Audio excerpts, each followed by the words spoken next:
Can a couple in a long distance relationship with drastically differing political views and ideology foster a healthy relationship? That's the thesis explored in Netflix's new YA drama, Purple Hearts. Let's review. Sofia Carson and Nicholas Galitzine play polar opposites who commit marriage fraud to get out of personal and financial debt. Sofia Carson plays Cassie, an underinsured, barely employed, aspiring musician with type 1 diabetes, which requires daily shots of insulin she can't afford. Nicholas Galitzine plays Luke, a recovering drug addict who impulsively enlists in the Marines to please his militant father and to escape his dealer, who he's indebted to. They're introduced through a mutual friend and immediately are repulsed by one another. She's the consummate feminist, he's an arrogant chauvinist, but do opposites attract? That's what we'll find out as this unlikely love story develops. Together, they devise a plan to make extra money to pay off his debt to his drug dealer, who's threatening to kill him and expose him, and to get Cassie grade A military health care that could save her life. They get hitched during Luke's 2-day liberty, right before he's deployed to Iraq. They put on a front to make a compelling case to their friends that this shotgun wedding is authentic. Though they might try, they can hardly contain their dislike for one another. Now, while in Iraq, Cassie and Luke exchange emails and video calls to put on a show for any doubters that may not be convinced that they really love each other. Luke eventually gets injured in combat and returns home in need of physical therapy. Cassie's now responsible for nursing her new husband back to health, which means Luke's moving in. For the very first time since they were married, they have a chance to really get to know each other intimately, personally, deeply. But will it be enough for this couple to fall in love? Time will tell, but in the meantime, they'll have to keep this farce going a little while longer.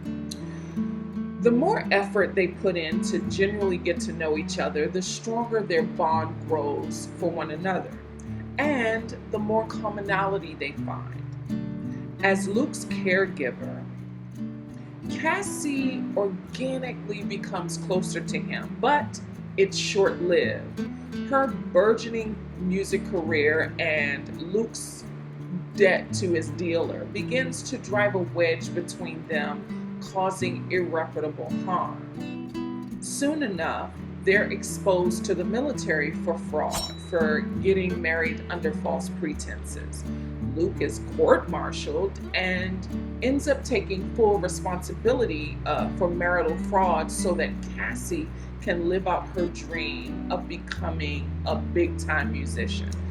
Cassie drops everything, including a chance to headline a music festival, to rush by Luke's side as he's hauled off to the brig. She confesses her dying love to him with a look and promises to wait for him until he's released in 6 months. That's the basic story. It also teases other themes like Big Pharma, the state of the US healthcare system, and the consequences of defrauding the federal government.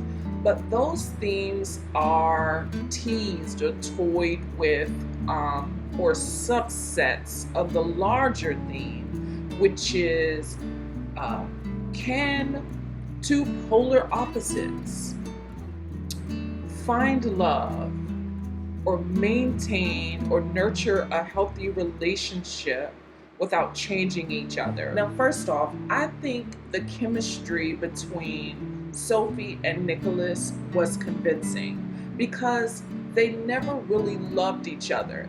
That is not what this movie is exploring. That's not what it's about. This movie wasn't about finding love or even falling in love.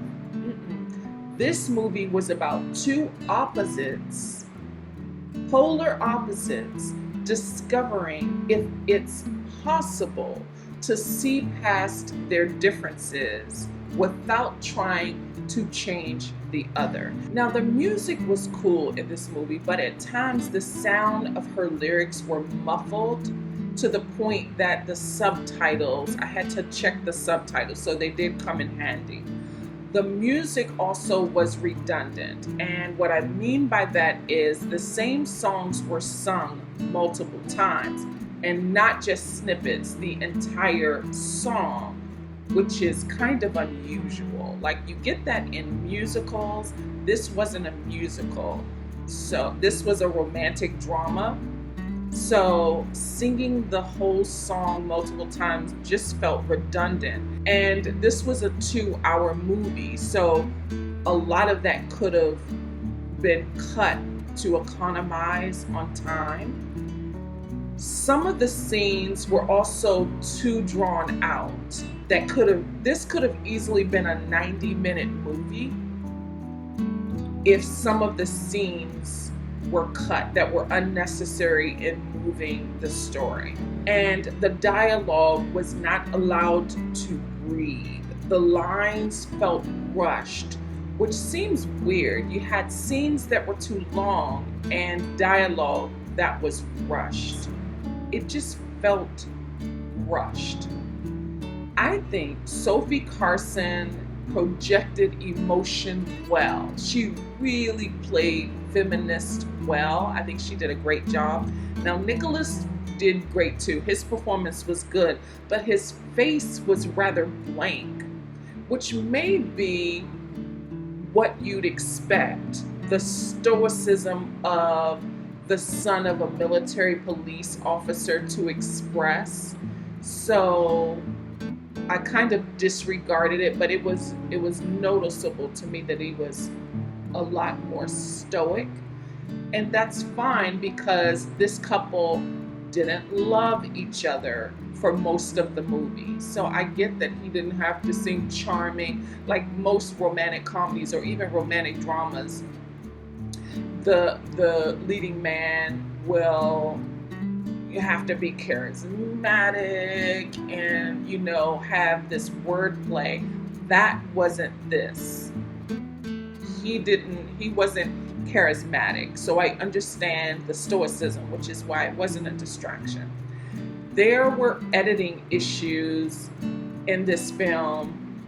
The glaring one was when he was injured in Iraq, but it's not so bad that it will distract the movie. You can still enjoy this movie. This is a good movie, but there were issues with the transitioning from scene to scene, especially the longer ones. Overall, Purple Hearts is an easy to consume movie, even though it's 30 minutes too long. It's very easy to watch, especially for a movie, again, where the two leading actors kind of despise each other. It's actually easy to watch because you're rooting for them to find commonality, to find the love that's just waiting for them. Have you streamed Purple Hearts on Netflix yet? I think it's really easy to watch. It's a YA romantic drama. Has really good music. I like it. I think it was decent. On a grading scale, I'd give Purple Hearts a B. So if you haven't seen it, give it a try. See if you like it and let me know what you thought about the film. But anyway, thank you so much. If you stuck around this long, I certainly appreciate you. Please consider liking, commenting, sharing, and subscribing. And until next time, peace.